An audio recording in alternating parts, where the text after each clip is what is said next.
Aujourd'hui encore, les grandes familles békées détiennent la majorité du foncier en Martinique.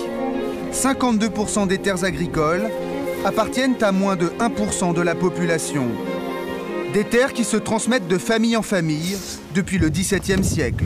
Vous voyez, je vous montre un document qui va vous intéresser. Vous connaissez un peu l'histoire des colons de la Martinique, qu'on vous appelle aujourd'hui les békés.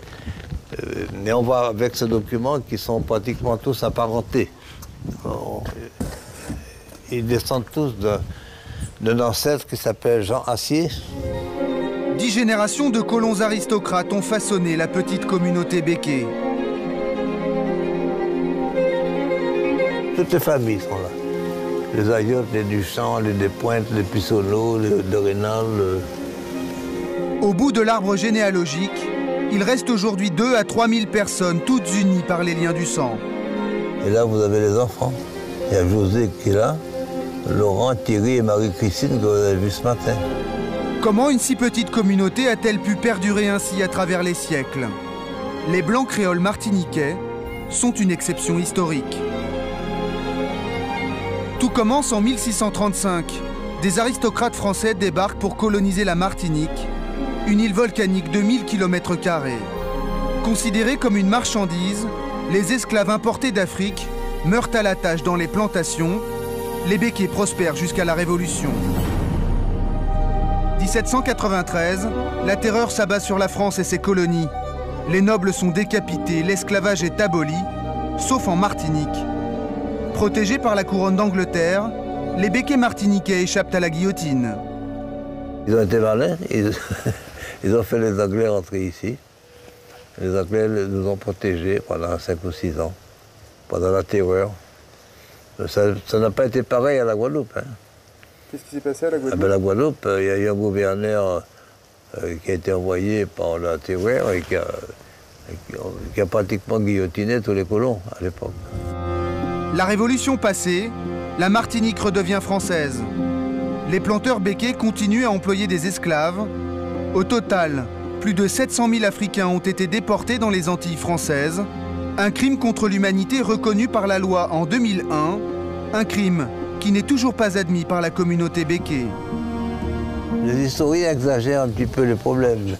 Mais ils parlent surtout du mauvais côté de l'esclavage. Mais il y a eu un bon côté aussi. C'est là où je ne suis pas d'accord avec eux. C'est quoi les bons côtés de l'esclavage? Il y a des colons qui étaient très humains.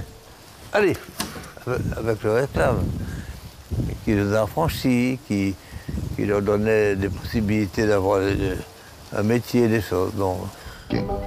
Pourtant, c'est grâce à l'économie esclavagiste que les békés ont fait leur fortune.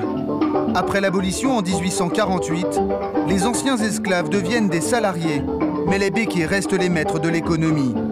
Le clivage racial est omniprésent.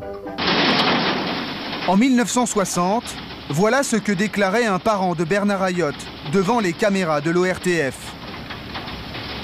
Monsieur Ayotte est un béké.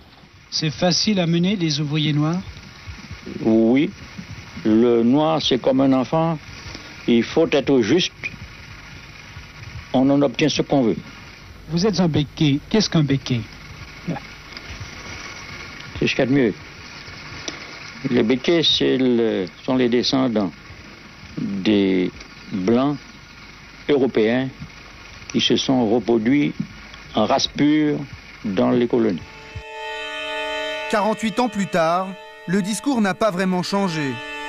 Aujourd'hui encore, la pureté du sang est un critère d'appartenance à la communauté. Quand je vois des familles métissées, enfin blancs et noirs, les enfants sont de couleurs différentes. Il n'y a pas d'harmonie.